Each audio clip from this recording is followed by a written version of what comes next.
Vous allez beaucoup m'excuser. Donc, nous allons faire avec cette présentation et si on finit, je pourrais envoyer ce qui est concocté véritablement pour cette séance.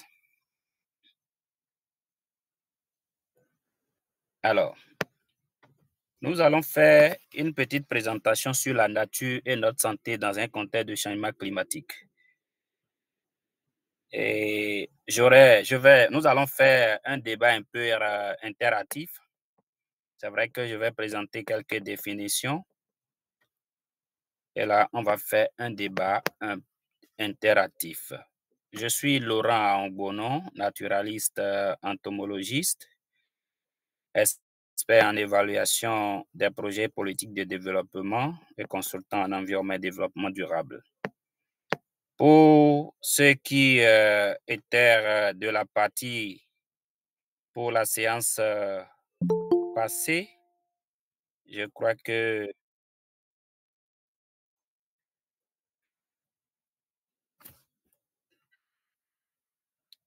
Allô?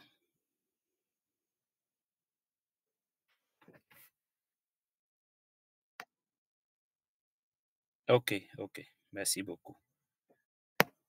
Je disais, ceux qui étaient de la partie, la séance dernière, on a eu à parler des changements climatiques.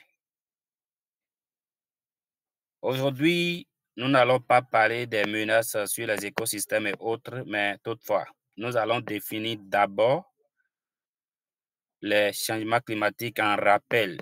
On ne va pas faire un débat autour parce que forcément, il y a des nouveaux dans la salle. Et je le dis, la dernière fois, nous avons défini les changements climatiques comme les changements de caractéristiques ou les aléas climatiques sur de longues périodes. Et on a clarifié c'est quoi, pourquoi on parle de longues périodes en définissant le temps et le climat. Et donc, il est dû au réchauffement planétaire provoqué par la révolution industrielle vers la fin du 18e siècle. Et avec l'augmentation de la température moyenne à la surface. Ceci dit, nous allons aborder la question concernant la nature parce qu'il est question de présenter la nature et notre santé dans un contexte de changement climatique. Et la petite définition que je peux donner à la nature, donc j'ai dit la nature est l'ensemble des éléments vivants, ce n'est pas que j'ai dit, c'est la définition qu'on peut retenir comme sur la nature. La nature est l'ensemble des éléments vivants et non vivants qui composent notre environnement. Comme il y a les plantes, il y a les animaux, il y a les montagnes, les rivières, les forêts et les océans qui existent indépendamment de l'action humaine. Indépendamment de l'action humaine. Donc, vous gardez ça. Quand on dit nature, on a dit c'est l'ensemble des éléments vivants et non vivants qui composent notre environnement, comme les plantes, les animaux, les montagnes, les rivières, les forêts et les océans, qui existent indépendamment de l'action humaine. Puis, j'ai essayé de faire sortir un point important qui est la nature est essentielle à notre survie. Elle nous fournit l'air que nous respirons, l'eau que nous buvons et les aliments que nous consommons. C'est aussi simple comme une petite définition. C'est pourquoi on parle de la nature et quelle est son importance. Elle est essentielle à notre survie. Elle nous fournit l'air que nous respirons, l'eau que nous buvons et les aliments que nous consommons. Ce qui voudra dire nous dépendons de cette nature. Cependant, la nature est influencée par les changements climatiques qui perturbent ces systèmes naturels avec des répercussions profondes sur notre santé, puisqu'il est question de parler de notre santé et la nature aujourd'hui. Ceci dit,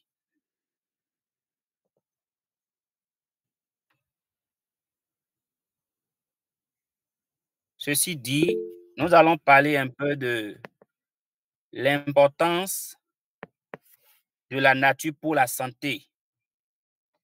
Et comme importance, j'ai essayé de faire sortir quelques éléments en 4 points. Je crois que c'est 1, 2 jusqu'à 4 points. C'est dans le document que je partagerai avec vous que vous allez voir la numérotation là. La nature a comme importance pour nous, il y a les bénéfices écologiques. Et quand on parle de bénéfices écologiques, ce sont les écosystèmes naturels qui jouent un rôle crucial dans la régulation du climat. Les écosystèmes naturels jouent un rôle crucial dans la régulation du climat, la purification de l'air et de l'eau et la production de nourriture. Ça, c'est quand on parle de bénéfices écologiques, donc vous devez souligner ces titres-là. Ce sont les écosystèmes naturels qui jouent. Il y a la régulation du climat, il y a la purification de l'air et de l'eau et la production de nourriture, c'est écologique. Maintenant, sur la santé physique et mentale, quelle est son importance? Le contact avec la nature favorise la réduction du stress, améliore l'humeur et renforce la santé physique grâce à des activités comme la marche en plein air et l'agriculture. Donc, c'est ce que vous avez contact avec la nature, ça favorise quoi? La réduction du stress. Ça améliore notre humeur et renforce la santé physique grâce à des activités comme les marches en plein air et l'agriculture.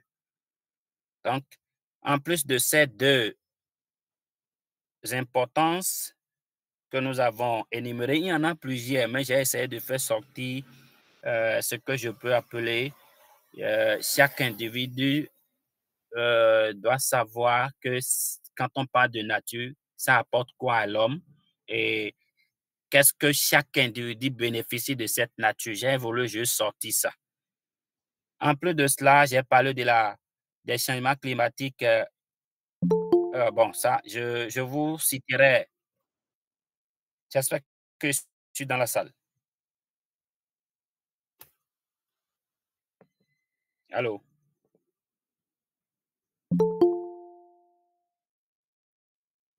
OK, OK. J'ai parlé ici de bénéfices écologiques, j'ai parlé de santé physique et mentale. Et ce que j'avais plus souligné et plus important est quand même ce que nous pouvons appeler aussi les sources de vie. Les sources de vie. Qu'est-ce que je mets dans sources de vie? J'avais cité la dernière fois les, les nappes phréatiques, tout ça, parce qu'on a dit que même les océans, tout ça, ça fait partie de la nature. Les sources de vie, tout être humain qui a dans ses besoins déjà utilise l'eau, doit quand même louer et son Dieu et la nature. Donc, j'ai mis dans le document que je vais vous envoyer, la nature a comme importance source de vie. Mais j'avais mis en parenthèse le, le répondant de Dieu, parce que tout être humain a besoin de l'eau que Dieu a créée. Et c'est ça aussi la nature, la définition parfaite de la nature. Nous avons parlé des non-vivants. Nous avons besoin de ce que nous appelons ici, je ne sais pas, tout le monde n'est pas dans la même culture, que la nature est composée de certains éléments, dont le feu, l'eau et l'air. Donc, j'ai mis le feu comme une source importante de survie de l'homme et des animaux sur la terre.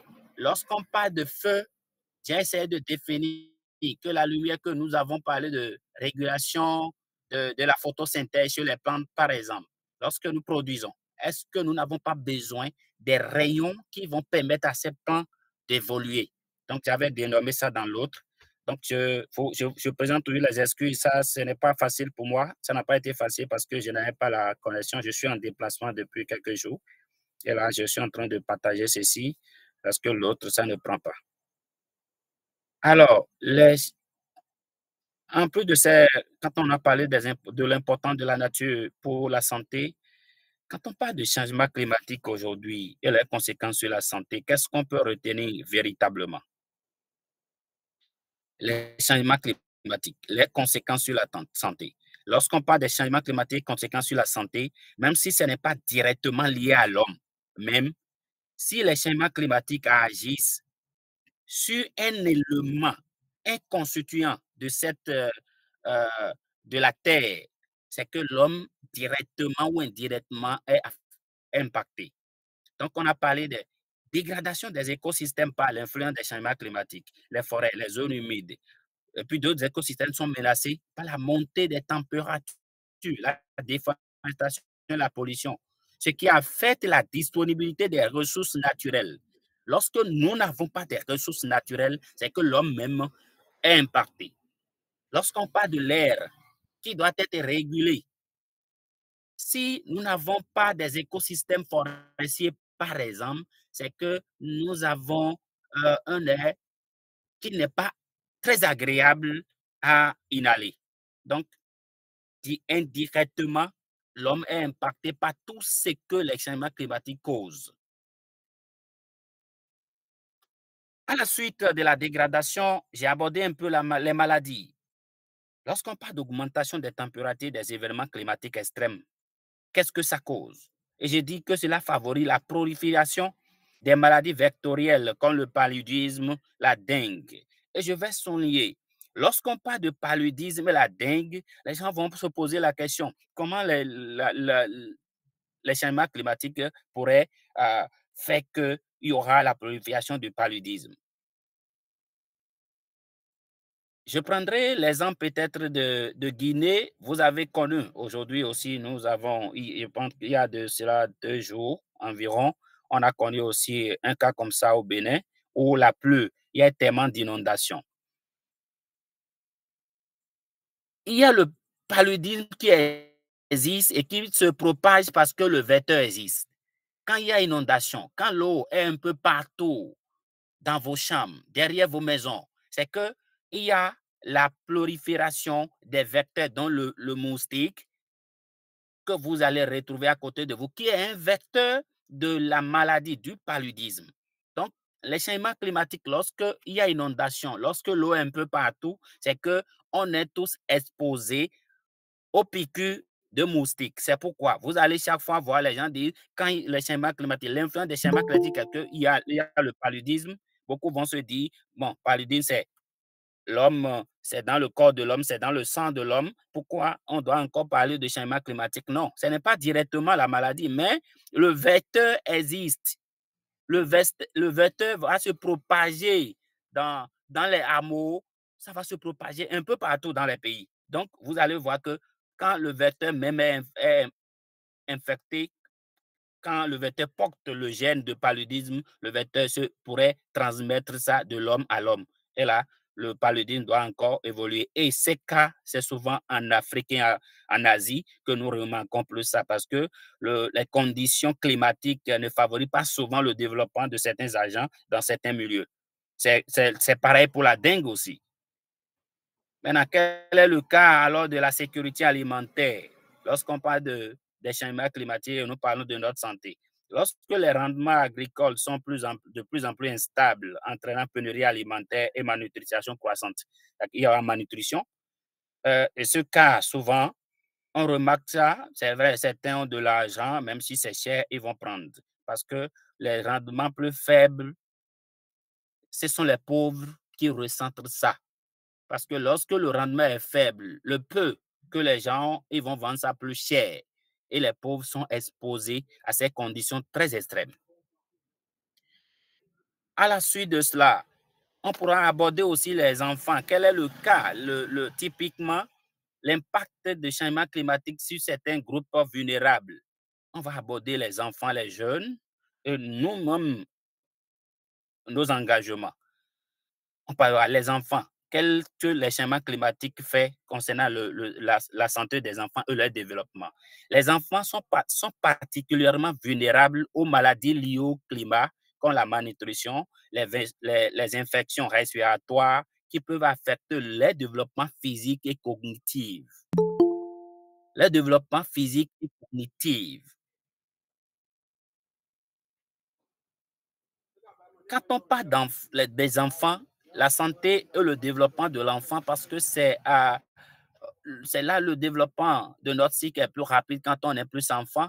Quand on parle d'enfant, il y a un âge donné que certains pays, quand on parle de la catégorisation des âges, dans certains pays, mais je crois partout au monde, à partir de 0 jusqu'à même à 12 ans ailleurs, on peut aussi parler des enfants, mais d'autres s'arrêtent à 10, d'autres vont jusqu'à 15, même si l'adolescent intègre un peu le cycle. Mais on doit reconnaître que quand on parle de développer la santé, le développement d'un enfant, on parle d'enfants et les jeunes qui sont au-delà de 20 et puis les adultes qui sont au-delà de 35. Mais ces enfants jusqu'à 18 ans sont affectés directement par les infections respiratoires. Et à la suite de cette condition, le cycle de développement de l'enfant, qu'est-ce que cela fait encore du côté de l'éducation de l'enfant? Les catastrophes naturelles entraînent la destruction des infrastructures scolaires, perturbant l'éducation. On n'est pas enfant lorsqu'on évolue seulement en âge. On est enfant lorsqu'on est façonné, lorsqu'on a une bonne éducation. Si les changements climatiques bouleversent les infrastructures scolaires, c'est que les enfants n'ont plus bénéficié de leur droit fondamental qui est l'éducation. Il faut éduquer les enfants. C'est un droit fondamental pour les enfants. Et lorsqu'on quitte l'étape enfant, on vient maintenant à l'étape jeune. Étape jeune, c'est plus économique. C'est plus économique parce que être jeune, c'est d'avoir un emploi, c'est d'avoir quelques activités pour se prendre en charge pour sa propre liberté. Donc, le changement climatique réduit les opportunités d'emploi dans des secteurs comme l'agriculture, poussant les jeunes vers les migrations forcées ou des emplois précaires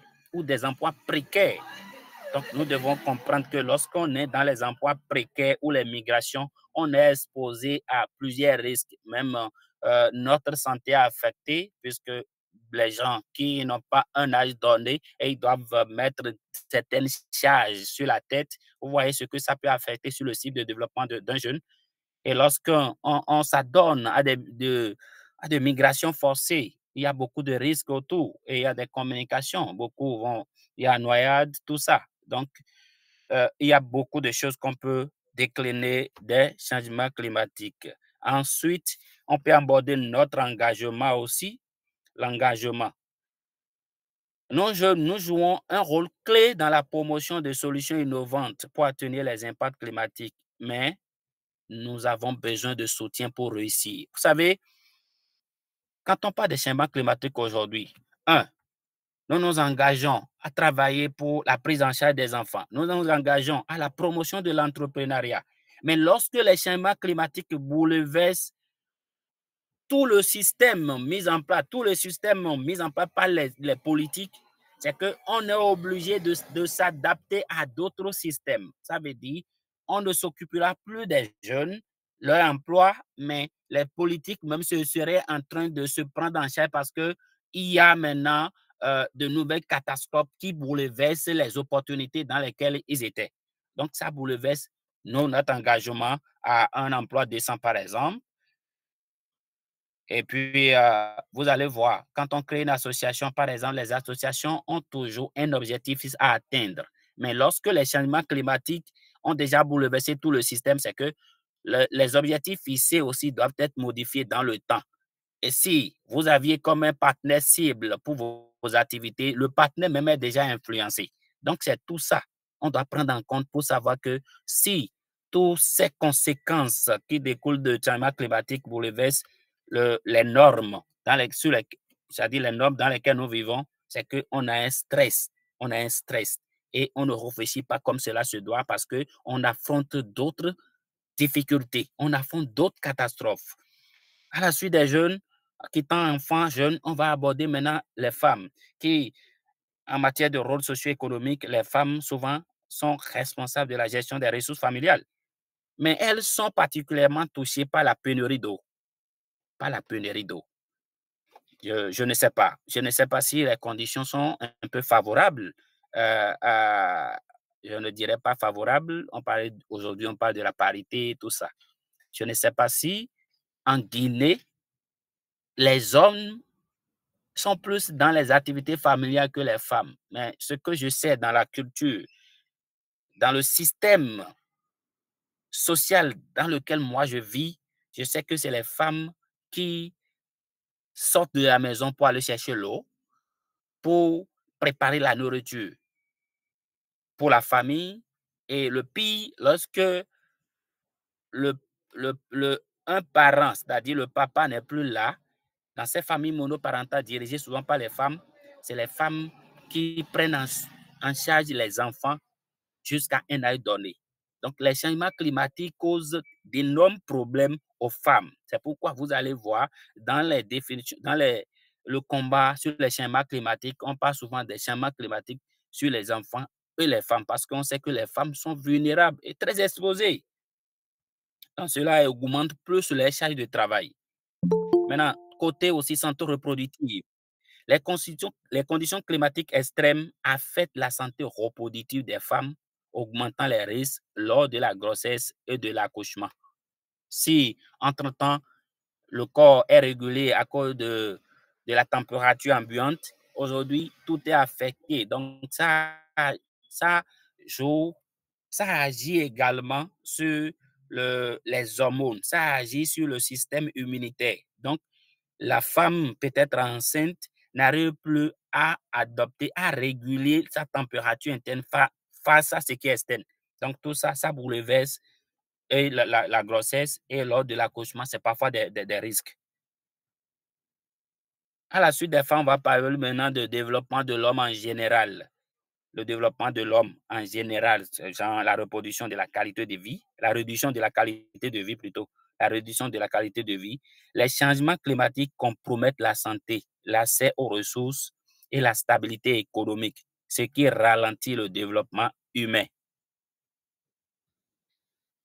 Il y a également des inégalités croissantes. Bon, c'est vrai, il y en avait des inégalités dans nos États parce que nous sommes dans des systèmes et puis il y a toujours d'affinités, il y a toujours de liens parentaux. Donc, mais aujourd'hui, les changements climatiques ont aggravé tellement de ces inégalités et puis on se demande, j'avais déjà pris l'exemple, quand un politique, pour s'occuper du public, s'occupe d'abord de lui parce qu'il y a déjà un risque en face si lui-même ne prend pas en charge ses besoins vitaux. Donc, les populations les plus pauvres, notamment dans les zones rurales et côtières, sont plus durement touchées, ce qui aggrave les inégalités sociales. Je voudrais aujourd'hui que même l'organisation qui nous a réunis aujourd'hui, qu'on pense à agir un peu sur nos objectifs. C'est vrai que c'est une organisation naissante et les objectifs doivent être un peu orientés vers ces inégalités pour pouvoir avoir un traitement très efficace et équitable. Mais les organisations qui existaient, ceux qui faisaient des combats doivent mieux comprendre les causes avant de définir le résultat à atteindre. Quand vous voulez définir les objectifs et fixer un résultat à atteindre sur une durée donnée, aujourd'hui, on définit vers 2030, c'est que vous devez savoir, est-ce que celui qui est en train de poser l'acte n'est pas aussi vulnérable en matière de changement climatique? Lorsqu'on sait qu'il est vulnérable, on saura comment agir pour que lui-même puisse savoir que les plus vulnérables sont plus touchés avec son comportement. Sinon, nous allons communiquer autour des changements climatiques pour ne rien dire. Donc, je voudrais qu'on prenne en compte ces impacts sur les enfants, sur notre engagement, notre propre engagement, sur les jeunes et sur notre propre engagement, sur les femmes et le développement de l'homme en général, la qualité de vie aujourd'hui. Si aujourd'hui on parle d'inondation en Guinée, est-ce que le politique, par exemple, qui était dans un hameau et il y a inondation, est-ce qu'il pourrait encore adopter le même comportement qu'hier, alors qu'on vivait dans une inégalité totale? Aujourd'hui, il va encore accentuer ça. Nous sommes les plus vulnérables, sont toujours exposés. Donc, c'est des facteurs comme ça, nous devons comprendre pour savoir que nous sommes exposés, notre santé est impactée, nous avons le stress et que le développement des enfants pose un véritable problème. Puis, je vous oriente aussi vers les certificats de l'ANU, l'organisation UNITA, qui aujourd'hui a des programmes sur des changements climatiques, la formation, même les enfants et changements climatiques. Je crois que sur l'autre, j'avais mis les liens qu'on peut aller vers pour avoir un peu ces certificats-là qui peuvent nous orienter vers d'autres opportunités. Donc, c'est ce que j'ai concocté pour ces quelques pages-là. Je voudrais qu'on aille vers un débat interactif pour que, entre jeunes, nous puissions nous orienter vers les vraies questions liées au changement climatique. Merci de votre attention.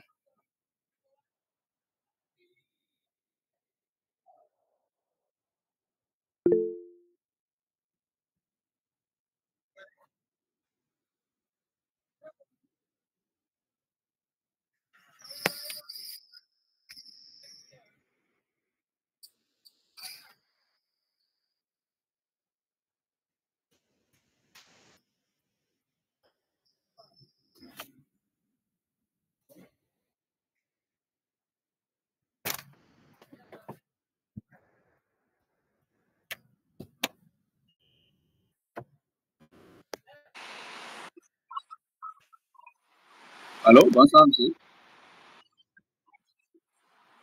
Allô, bonsoir. Allô.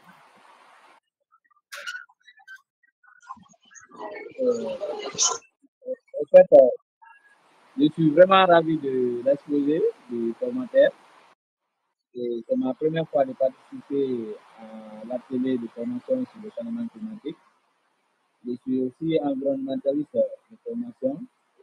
Pour moi, votre voix est très très basse. Je ne comprends pas du tout. Ah, ok. C'est la Guinée-Conakry, hein? Il pleut abondamment ici. Donc, c'est ce qui fait comme ça. Au fait, moi, ma question, c'est... Allô?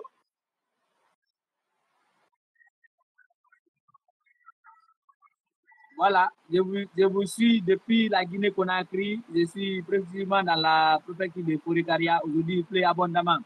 Donc, ma question, c'est sur le changement climatique, l'exemple que le formateur vient de prendre.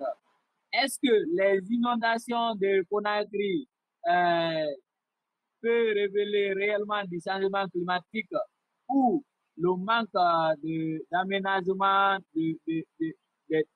comment de la cité, quoi? Est-ce que ce n'est pas l'urbanisme, la pollution, la manière dont ils ont fait l'aménagement de Conakry qui a causé ces inondations, ou bien c'est le changement climatique qui a causé ces inondations? C'est ça ma question.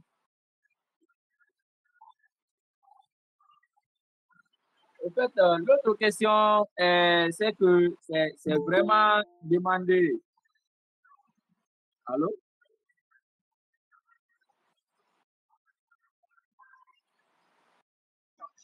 S'il vous plaît, si possible, moi, avec l'état du réseau, je veux que les gens mentionnent leurs questions sur le messagerie, en fait, si nécessaire.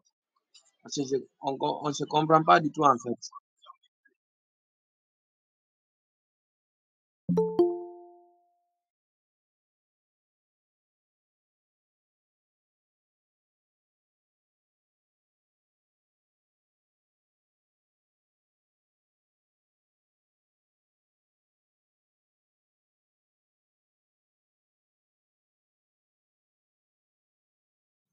Oui, je vous reçois. Ok, merci beaucoup. À M. Félix, c'est vrai qu'il a précisé qu'il n'était pas à la formation précédente. Je crois que nous avions abordé ces questions-là. Quand est-ce qu'on peut parler des changements climatiques? Et je n'oserais pas directement affirmer. C'est vrai que les inondations constituent quand même des effets, des conséquences des changements climatiques. Mais j'ai pu définir la dernière fois, j'ai pu démontrer que lorsqu'on parle d'inondation, c'est parfois lié à une mauvaise politique des États aujourd'hui. Et lui-même, il a abordé ça. Je n'ai pas eu la chance de visiter la Guinée-Conakry pour savoir si l'urbanisation ou bien l'aménagement a été un peu parfait. Alors, s'il y a de cela 5 ans, par exemple, l'aménagement, l'actuel aménagement ne connaissait pas d'inondation, est-ce qu'il n'y a pas une dynamique démographique? La population dans cette zone, il y a de cela 10 ans, 5 ans, est-ce que c'est la même chose? Quel est le comportement de la population? Parce que les gens continuent aujourd'hui de jeter d'ordures un peu partout, des déchets un peu partout. Est-ce que, même s'il y a une mauvaise politique d'aménagement, est-ce que nous-mêmes, à travers nos comportements, on n'a pas bouché les caniveaux, par exemple? On n'a pas bouché les circuits d'eau, par exemple? Parce que l'eau doit circuler. Donc, on doit essayer de répondre à cette question avec beaucoup d'attention, avec pincement, j'aurais dit, avec beaucoup de réserve aussi. Alors, si c'est changement climatique, scientifiquement, qu'est-ce qui est démontré sur une longue période? Parce qu'on a dit, pour parler des changements climatiques, il faut une évaluation sur une longue période. Sur 20 ans ou 10 ans, quelle était la quantité de l'eau qui tombait sur la Guinée-Conakry? Sinon, sur Conakry, la ville où il y a plus d'inondations. Quelle était la quantité d'eau? Et quelle est l'évolution d'eau pendant ces 10 années? Est-ce qu'il y a eu, c'est-à-dire un déséquilibre au niveau du cycle de l'eau dans la zone? Donc, c'est à ces questions qu'on peut apprécier si ce sont les effets des changements climatiques. Donc, une seule pluie ne définit pas les effets des changements climatiques. Mais toutefois, dans la sous-région, on sait que les pays sont influencés par les effets des changements climatiques. Donc, cela peut être les effets des changements climatiques, mais avec réserve qu'il faut le définir à cause des politiques d'aménagement de nos pays. Merci beaucoup.